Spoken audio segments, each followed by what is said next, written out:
시청자와의 깊이 있는 소통, 리얼비평 탐나는 TV. 오늘도 시청자를 대표해 MBC 프로그램을 입체적으로 분석해 주실 패널들과 함께합니다. 첫 코너는 한 주간 시청자들이 관심을 가졌던 MBC의 이슈들을 뽑아서 확인해보는 시청자 픽 시간입니다. 키워드 보실까요? 작전, 화사, 약속. 자, 오늘은 약속부터 보겠습니다. 약속하면 저는 책임감이 좀 느껴지는데요. 어떤 프로그램입니까? 네, 4월 17일 방송된 2026 장애인의 날 특집 봄날의 기적 관련 단어입니다. 봄날의 기적은 저소득 가정 아동의 의료비 지원을 위한 모금 방송인데요. 이날은 신경섬유종을 앓는 채원이와 희귀 고관절 질환으로 고통받는 소희의 사연을 소개하며 특별한 약속을 함께 했습니다.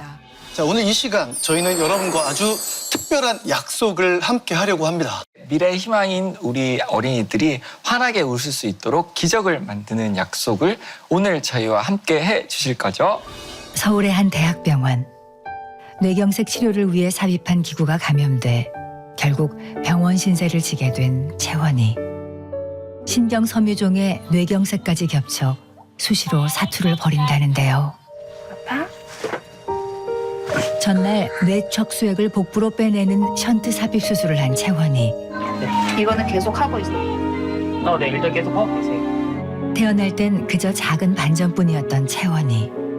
하지만 멈추지 않는 종양은 얼굴 전체로 번져갔고 어느새 아이의 맑은 눈과 코, 입마저 무겁게 덮어버렸습니다.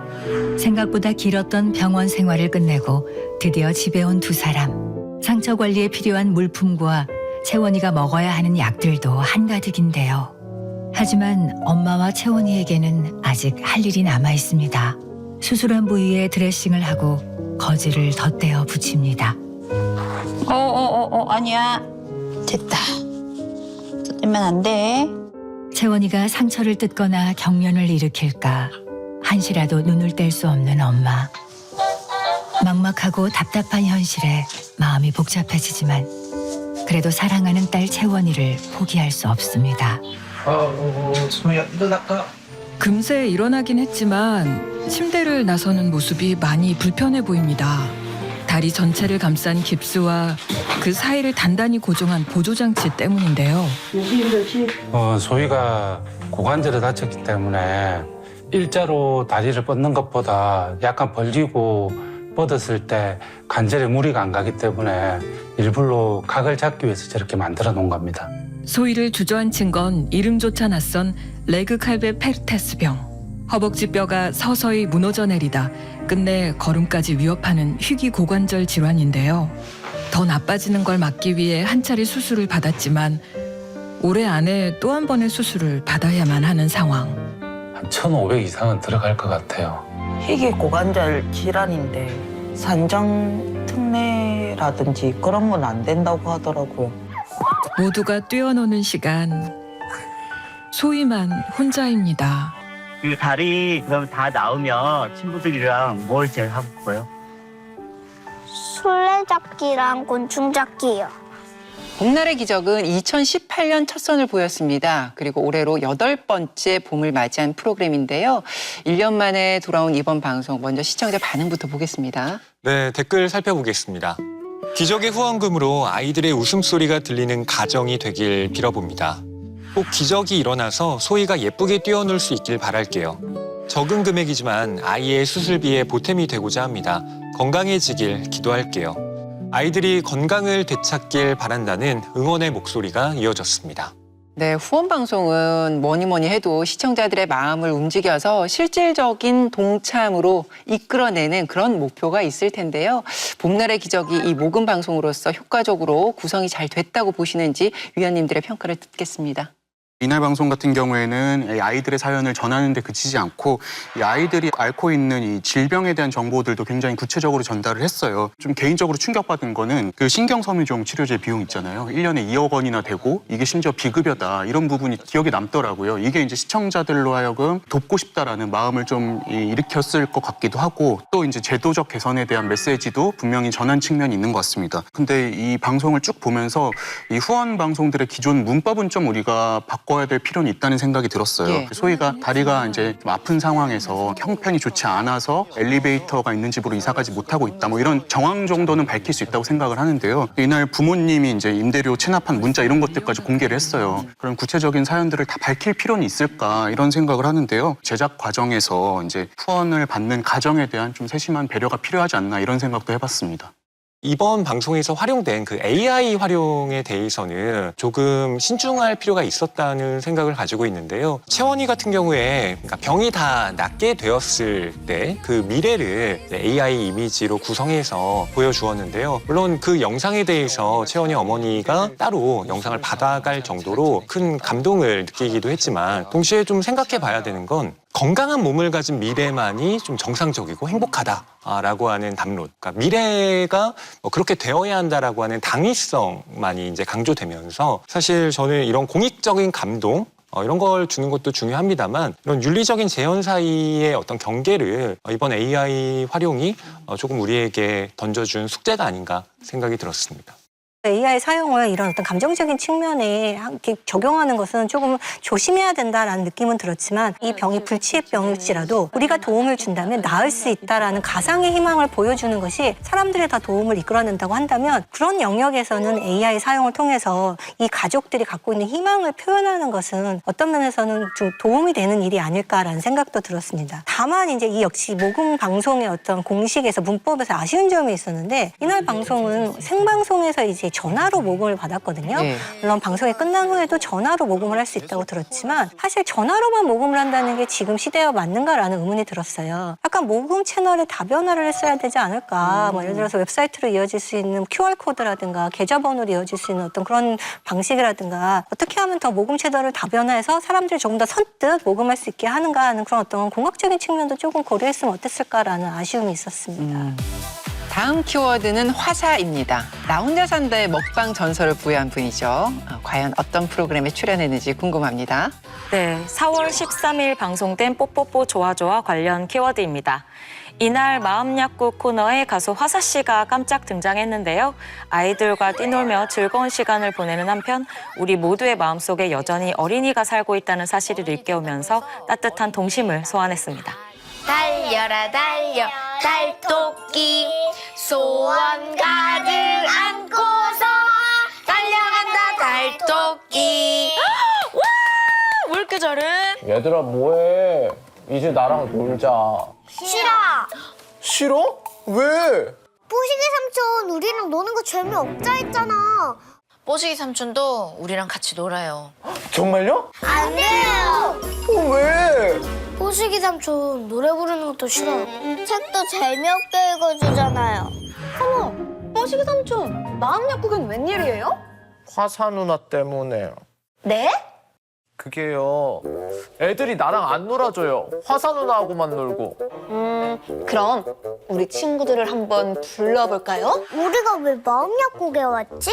방금 화선이랑 같이 밖에 나가서 놀려는 중이었어요. 봐요. 나만 쏙 빼놓고 자기들끼리 또 놀려고 했어. 우리랑 노는 게 재미없다고 했어요. 이래서 양쪽 얘기를 다 들어봐야 한다니까요. 사실 애들하고 노는 거 재미없잖아요. 지난번에 보니까 뽀시기 삼촌도 은율이, 레온이, 태윤이랑 엄청 재밌게 놀던데? 나 갑자기 어른이 된 건가? 그래서 애들하고 노는 게 재미없어진 건가? 어른이어도 아이들하고 노는 건 재밌어요. 아이들 놀이가 다 재밌잖아요. 그래서 그런가? 아까 엄청 재밌게 놀던데요? 맞아요. 내 안에는 여전히 어린이가 있거든요. 어른인데요? 어른이라고 해서 내 안에 있는 어린이가 사라지는 건 아니거든요. 맞아요. 우리 안에는 아기 때부터 지금까지의 모습이 차근차근 쌓여 있어요. 그래서 어떨 땐 아주 어린 내 모습이 나오기도 하고 어떨 땐 어른의 모습이 나오기도 하죠. 뽀시기 삼촌이 잠깐 잊고 있었나 봐. 아이처럼 신나게 노는 나를 말이야. 그럼 뽀미 언니가 우리 뽀시기 삼촌이 마음속의 어린이를 잊어버릴 때마다 생각날 수 있게 하는 마음약국에 약을 줄게요. 화사 씨와 뽀뽀뽀의 만남. 좀 생소하셨죠? 저도 보면서 이거 못 보던 조합인데 이런 느낌을 받았는데요. 시청자들도 뜻밖이었겠지만 제작진들도 크게 놀랐다는 후문입니다. 자, 이번 출연은 어린이 프로그램이 설 자리가 좁아지고 있는 가운데 대중문화 아이콘이 보내는 따뜻한 응원이라는 점에서 눈길이 갔습니다. 위원님들은 어떤 시청 포인트를 짚어주시겠습니까? 이 프로의 이 해당 코너가 마음 약국이라고 하는 것인데 네. 이날 내용을 들여다보면 아이들과 함께 같이 놀았던 뽀시기 삼촌이 잠깐 아이들에게 오늘은 같이 놀기 싫어라고 했는데 아이들이 이제 같이 놀아주지 않자 삼촌이 약간 쓸쓸함을 느끼고 사실 삼촌도 놀고 싶었어라는 이야기를 하고 그 삼촌의 마음에 있는 어린이의 동심을 다시 한번 살리는 내용이었어요. 근데 저는 사실은 이 마음 약국이라는 코너에서 어른의 마음의 쓸쓸함을 아이들이 달래줘야 될까라는 의문이 들었어요. 이 어른의 마음은 사실 어른이 처리해야 될 문제지 아이들이 그거를 줘야 될 문제는 아니거든요. 아이들이 이제 학교나 유치원에서 받는 교육 중에 모르는 어른이 같이 와서 놀자고 할 때 조심하라라는 게 있는데 물론 여기 등장하는 삼촌은 모르는 사람은 아니지만 어른들도 놀고 싶은 마음이 있으니까 아이들과 같이 놀면 즐겁지 않을까? 이것은 사실은 굉장히 아이들이 갖기 혼란스러운 메시지를 줄 수 있다고 생각해요. 전체적으로 현재 사회 상황에도 맞지 않고 교육적인 기초도 좀 부족하다라고 느껴진 에피소드여서 화사 씨가 출연한 원래의 의도가 잘 살지 않았다는 점이 좀 아쉽게 여겨졌습니다. 어린이가 보는 방송이라고 해서 네. 어린이의 세계만 담을 필요는 없다고 생각합니다. 왜냐하면 어린이는 어른과 관계를 맺는 세상을 살기 때문에 어른의 마음이라고 하는 것을 들여다보고 싶어하고 또 어른이 우리와 전혀 다른 존재가 아니라 그 안에 내면의 아이라고 하는 것이 있는 사람들이구나. 어른들 역시 아파하고 좀 상처받을 수 있는 사람들이구나 라고 하는 메시지를 던져줬다는 점에서 저는 이번 방송이 나름 의의는 있었다고 보는데요. 저 역시 아이와 놀아주기 힘들 때가 있지만 네. 너무 엄마하고만 아이가 놀 때 약간 소외감을 느끼면서 내가 어떻게 해야 되지? 뭐 이런 것을 뽀시기 삼촌처럼 느끼기도 했거든요. 예. 그러니까 그런 점에서의 감정이입이라고 하는 게 저에게 일어났었고 함께 시청하는 부모의 입장에서도 이번 마음 약국은 나름대로 유효한 면이 있었다고 봅니다.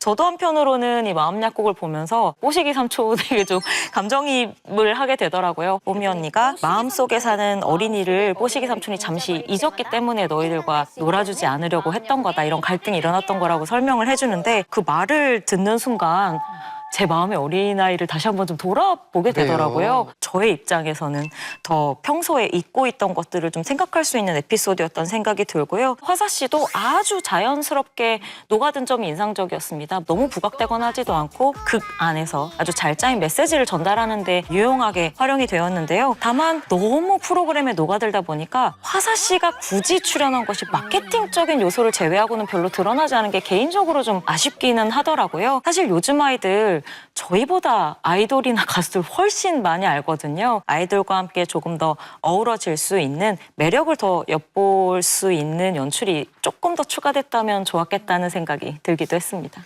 자, 다음 키워드는요. 작전입니다. 작전하면 좀 긴장감이 느껴집니다. 어떤 방송에서 등장했습니까? 네, 놀면 뭐하니 관련 키워드입니다. 이날 멤버들은 시청자들의 의뢰를 들어주는 특수요원으로 변신했는데요. 폐업을 앞둔 식당의 마무리를 함께하고 인생 2막을 맞은 어머니와 라인 댄스를 추는 등 의뢰인들을 위한 특별한 작전을 수행했습니다. 첫 번째 사연입니다. 폐업을 앞둔 48년차 백반집.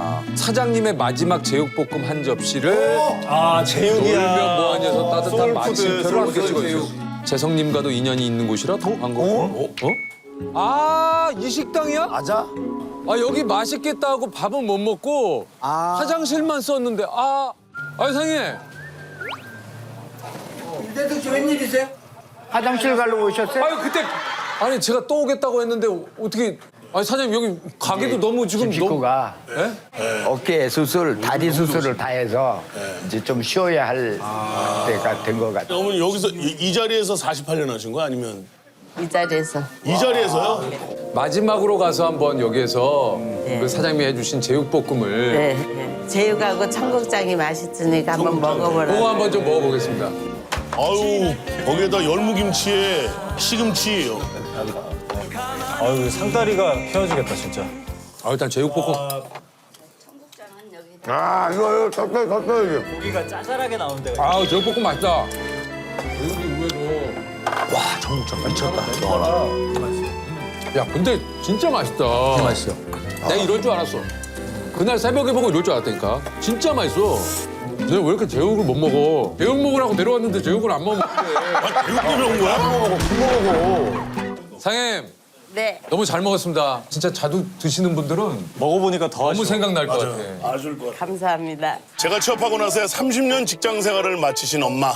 엄마의 제 이막이 더 신날 수 있게 멤버분들이 함께 춤추며 응원해 주세요. 두 곡을 연습하셔야 되는데요. 두 곡이요? 두 곡이나?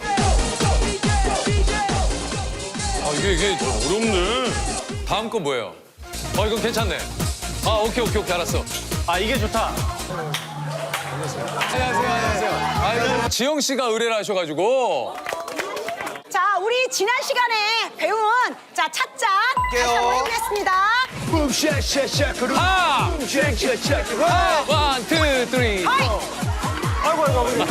돌아요. 힘들어. 언제 끝나요? 물어봐. 뒤로 가. 돌아요. 그만해. 위드유 플러스를 시작으로 놀머 보건소 그리고 놀머 대행 주식회사 등 이 놀면 뭐하니는 다양한 특집을 통해서 시청자들의 사연에 귀를 기울여 왔습니다. 자, 이번에 무엇이든 해드립니다. 이 역시 우리 이웃들의 가슴 따뜻한 이야기가 전해지면서 시선을 모았는데요. 시청자들 반응은요? 네, 댓글 준비했습니다. 비록 식당은 문을 닫았지만 멤버들과 함께한 시간은 사장님에게 작은 위로이자 소중한 기억으로 남았을 것이라 봅니다. 뜻깊은 콘텐츠네요. 무엇이든 해드립니다라는 기획 의도에 맞게 누군가에게는 소중한 추억을, 누군가에게는 배꼽 잡는 웃음을 성공적으로 배달한 회차입니다. 다들 춤 너무 잘 추네요. 요새 놀머 너무 재밌어져서 꼭 챙겨보는 프로예요. 작전 수행 과정이 유쾌하고 따뜻하게 느껴졌다는 반응이었습니다.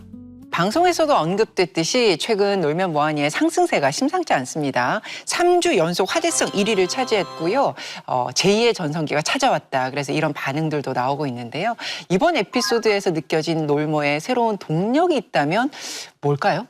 출연자들의 특기와 이들이 찾아간 공간이 딱 맞을 때 만들어지는 그 케미가 굉장히 좋더라고요. 예를 들자면 식당에 방문했을 때 이제 식신 정준하 씨의 먹방이 펼쳐진다거나 혹은 라인 댄스장에 가서 예능인들 주특기죠. 뭔가 좀 재미있는 의상 그리고 춤으로 웃음을 유발하는 모습 같은 것들이 준수한 프로그램 구성이 아니었나 하는 생각이 듭니다. 다만 이 과정에서 출연자들의 장기가 너무 부각이 되다 보니까 이 무엇이든 해드립니다라고 하는 콘셉트 자체는 그렇게 드러나지가 않은 것 같아요. 그 신청한 신청자의 사연만 잠깐 보여주고 춤추는 장면만 15분 그리고 먹방이 15분 뭐 이렇게 배치가 되다 보니 오히려 조금 주객 전도가 되는 듯한 느낌이 없지 않은 게 아쉽기는 했고요. 단순한 방문에 그치면서 무엇을 해줬는지는 결국 좀 흐지부지 되고 마는 것이 안타깝기도 했습니다. 하지만 최근 그 출연진들의 케미는 굉장히 좋아진 게 장점이니만큼 앞으로 이 부분을 바탕으로 조금 더 시청자와 가까운 곳에서 재미있는 구성들, 에피소드들 많이 보여주길 바라는 마음입니다. 저는 첫 번째 사연이 마음에 와닿았는데요. 과거에 이제 유재석 씨가 낙엽 청소를 하는 그런 회차가 있었잖아요. 낙엽 청소를 하다가 화장실을 쓰고 싶었는데 이 식당에서 들려주셨어요. 그때 이제 시간만 있으면 한번 먹어보고 싶은데 라는 말을 했는데 그 말을 잊지 않고 그 식당을 다시 찾아가서 새로운 추억을 덧댔다는 면에서 의미가 있었어요. 그리고 이 가게가 이제 폐업 예정이잖아요. 그렇기 때문에 이제 더 이상 없을 곳이기 때문에 그 의미를 다시 한번 살려주고 그간의 어떤 일해온 그런 그 많은 세월에 대한 존경, 존중, 헌사를 보낸다는 면에서도 마음 따뜻해지는 에피소드였어요. 그런데 저도 두 번째 사연의 경우에는 약간 모호하다고 느꼈어요. 퇴직을 하시고 라인 댄스를 하시는 어머님을 응원하고 싶다라는 이 딸의 그 메시지를 받아서 가게 됐는데 가기 전에 이제 준비 과정이 너무 길고 막상 가서는 이 사례자와 얘기가 길지가 않았어요. 그리고 전체적으로 어머니와 함께 춤을 춰줬으면 좋겠다라는 미션 자체가 물론 이제 신청자의 의견이긴 하지만 조금 더 미션을 구체화했으면 어땠을까? 뭐 라인 댄스 챌린지 비디오를 함께 만든다거나 그런 결과물이 남는 거였으면 같이 라인 댄스를 췄던 어머님들도 기억하기 좋고 거기에 어떤 미션의 구체성도 생겨서 조금 더 의미 있는 에피소드가 되지 않았을까라는 생각은 들었습니다. 이날 방송 같은 경우에는 이 감동과 재미라는 두 마리 토끼를 다 잡지 않았나라는 생각이 들어요. 워낙 이제 이 멤버들이 이제 오랫동안 손발을 맞춰온 사이잖아요. 그래서 이제 농담을 주고받는 그런 호흡들도 굉장히 좋았었고, 특히 이제 그 정준하 씨의 캐릭터나 아니면 과거 에피소드 이런 것들도 잘 살렸던 것 같아요. 식신 이야기를 뭐 유재석 씨나 정준하 씨도 옆에서 이제 잘 거들어줬었고, 주우재 씨 같은 경우에는 과거에 무한도전을 함께한 사이는 아니지만 무도 퀴즈로서 이제 본인이 갖고 있는 이런 인상 같은 것들을 또 이제 잘 녹여냈다는 생각이 들었습니다. 이 식당이 과거에 놀모에 나왔던 거가 저도 이제 기억이 나거든요. 그렇게 잠시 스치고 말았을 공간을 다시 소환을 해서 마지막 순간을 함께한다는 의미를 부여했던 게 뜻깊었고 또 훌륭하게 느껴졌습니다. 근데 이제 갑자기 제대로 된 마무리 없이 쩐의 전쟁 에피소드로 바로 전환이 됐거든요. 근데 이제 출연자들만 나와서 뭔가 이렇게 북적북적하는 그런 에피소드라면 갑자기 끝내고 다른 에피소드로 전환을 할 수 있다고 저는 생각을 하는데, 이것처럼 일반인 주인공이 별도로 있는데 이렇게 제대로 된 마무리 없이 끝낸 거는 조금은 좀 아쉽게 느껴졌습니다. 다들 아시겠지만 놀면 뭐하니의 가장 큰 성공 요인은 출연자들 간의 그 호흡일 겁니다. 그런데 이런 멤버들의 활약도 중요하지만 이번 같은 경우에는 이 사연 주인공들의 이야기가 좀 더 담겼으면 어땠을까 하는 아쉬움들을 남겨주셨습니다. 그래도 우리 이웃들의 목소리에 주목하는 놀면 뭐하니의 그 정서만큼은 여전하다는 걸 느낄 수 있었는데요. 앞으로도 지금의 화제성을 이어갈 수 있는 무해한 기획이 계속되길 응원합니다.